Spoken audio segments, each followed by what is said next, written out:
Every time you open Spotify, hail an Uber, or post something on Reddit, a company you have probably never thought about twice handles the entire transaction. Not the app on your phone, not the website on your screen. The actual physical infrastructure underneath all of it. The servers, the storage, the databases, the security, all of it. And here's what nobody tells you: the CIA, the IRS, the Department of Defense, and your teenager's favorite streaming service are all running on the exact same system, operated by the same company, sitting in the same network of buildings. Most people think of Amazon as cardboard boxes and two-day shipping, but Amazon's most profitable business has nothing to do with retail. And we know this because on March 8th, 2017, one engineer typed one wrong command. Within 4 minutes, Netflix, Airbnb, the SEC, and thousands of American businesses went dark simultaneously. Nobody had realized they were all the same building. By the end of this video, you will never look at the internet the same way. To understand how this happened, you have to go back to the early 2000s and a problem that almost destroyed Amazon the retailer before it became Amazon the everything company. Every year around the holiday season, Amazon's engineering team went through the same nightmare. Traffic would surge, their servers would buckle, and they would spend months building new infrastructure just to handle peak demand. Then January would arrive. Traffic would collapse, and all that expensive new hardware would sit idle, consuming electricity, generating heat, earning nothing. It was the same economic trap that every technology company in the world fell into at the time. You built for the peak. You paid for the peak year-round. And you prayed the peak didn't come early. Most people assume the internet is something abstract, a cloud, a network of invisible signals traveling through the air. You upload a file, it disappears somewhere and then reappears on someone else's screen. The servers that store it are someone else's problem. In this mental model, computing power is a utility, like water from a tap. You turn it on, it flows, you don't think about the infrastructure behind it. But the real system is completely different.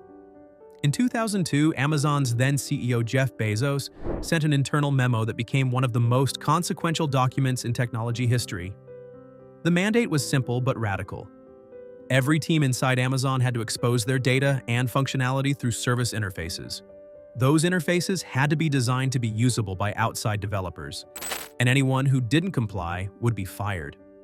What Bezos understood was that Amazon had spent years and hundreds of millions of dollars building internal infrastructure that any technology company on Earth would desperately need. Storage, databases, computing power, the ability to scale instantly without buying new hardware. He wasn't just fixing Amazon's internal problem, he was building a product. And in 2006, Amazon Web Services launched publicly. Pay for what you use, return it when you're done. No idle servers, no peak season panic.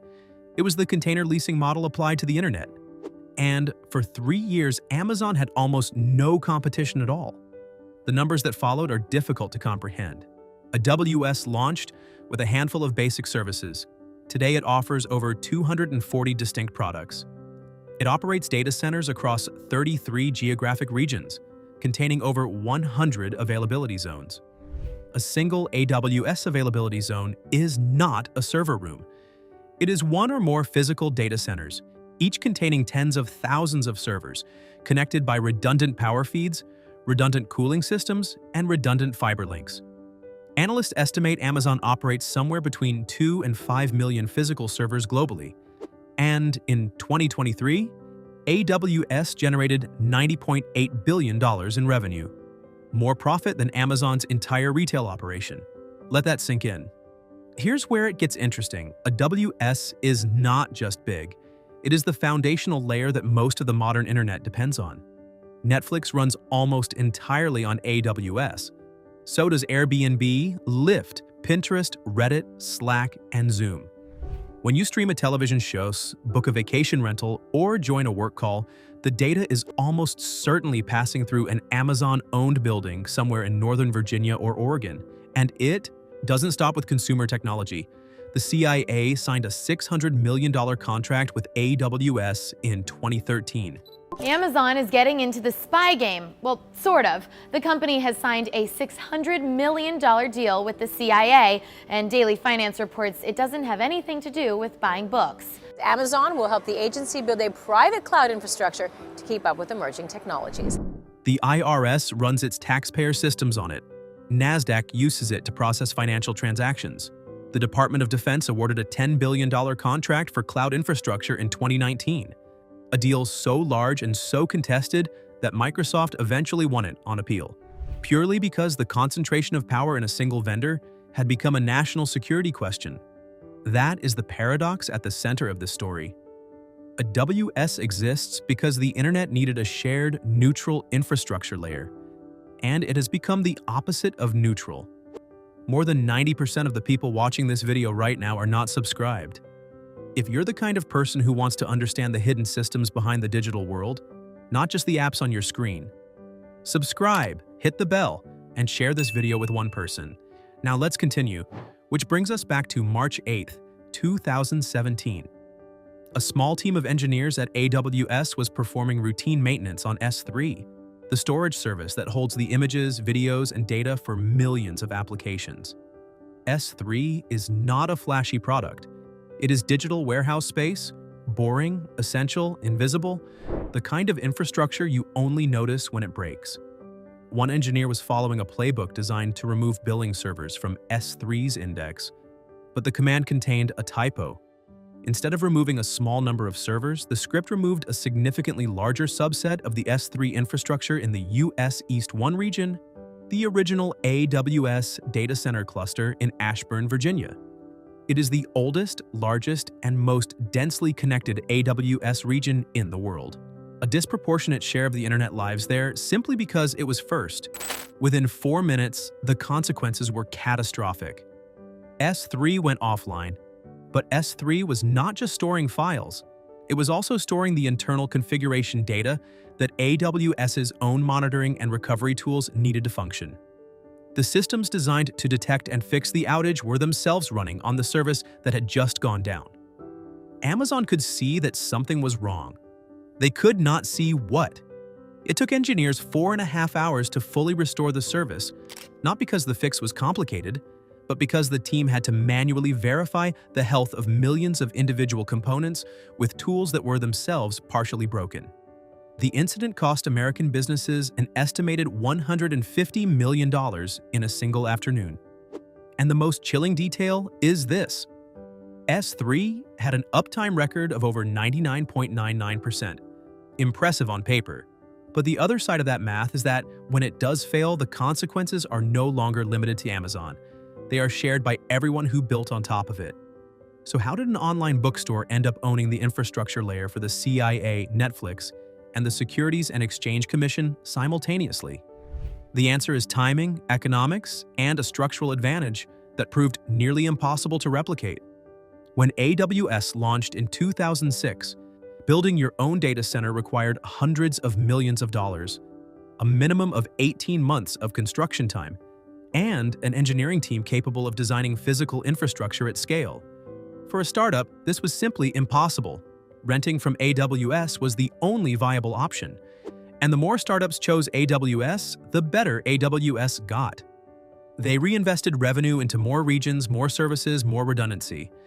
By the time Google and Microsoft understood what was happening, AWS already had a 5-year head start and a customer base that was deeply, structurally integrated. That word, integrated, is the key to understanding why this market stays concentrated. Cloud customers are not like shipping customers, where a Maersk container and an MSC container are identical steel boxes and you switch for $50 cheaper. When you build an application on AWS, you don't just rent computing power. You use AWS databases, AWS security tools, AWS content delivery, AWS machine learning services. Each service you adopt makes it harder to leave. Migrating to a competitor does not mean moving a file. It means rewriting large portions of your application from scratch, retraining your team, and rebuilding your entire deployment pipeline. The industry calls it vendor lock-in. Amazon calls it the customer journey. This is the Apple strategy applied to infrastructure. Apple doesn't just want to sell you an iPhone.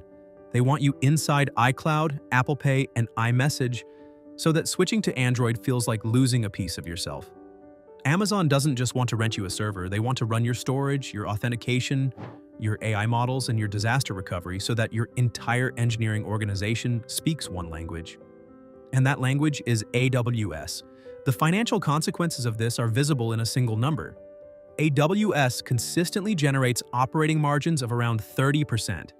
For context, the average margin in logistics is around 5%. In retail, it hovers around 2 or 3. 30% on a $90 billion business is the kind of number that funds entire economies. It is also the number that funds Amazon's retail operation, which loses money in several regions. AWS is not a feature of Amazon.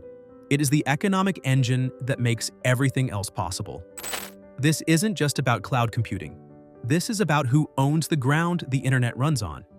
The 2017 outage exposed something the technology industry had preferred not to say out loud. The internet was sold to the world as a decentralized system, resilient by design, built to survive a nuclear strike by routing around damage. And at the layer of fiber and cables and routing protocols, that is technically still true. But at the layer where applications live, where your bank's website, your government's tax portal, and your city's emergency services software all reside, the internet is strikingly centralized. 3 companies, Amazon, Microsoft, and Google, collectively control an estimated 65% of global cloud infrastructure spending. Amazon alone holds roughly 31 to 33% of the entire market. One company, a third of the digital infrastructure layer of the global economy. That is not a market. That is a dependency. The 2017 outage was eventually documented in a public post-mortem. Amazon explained what went wrong, what they fixed, and what they changed. They added rate limits to prevent any single command from removing too many servers at once. They rebuilt the monitoring tool so they could function independently of S3. It was a serious, professional response. And it was also, in a strange way, proof of how deeply embedded AWS had become. The fact that one company could say, "Sorry, we caused $150 million of damage with a typo," and the customers largely stayed. That is not complacency. That is lock-in so deep that leaving is more expensive than staying. That is the answer to the question from the beginning of this video. Nobody had chosen to build a single point of failure. It had assembled itself quietly over a decade, one rational economic decision at a time. Every startup that couldn't afford its own servers made the right choice. Every enterprise that wanted to stop managing hardware made the right choice. Every government agency that needed scalable infrastructure made the right choice. And collectively, all those right choices built something that nobody voted for and nobody fully controls. The next logical question is, what happens when that infrastructure becomes geopolitically contested? AWS has data centers in China. It has contracts with the US military and intelligence community. It operates in regions governed by conflicting data sovereignty laws. The company that owns the ground the internet runs on is increasingly being asked to choose sides. That story is just beginning, and it is considerably more complicated than a typo.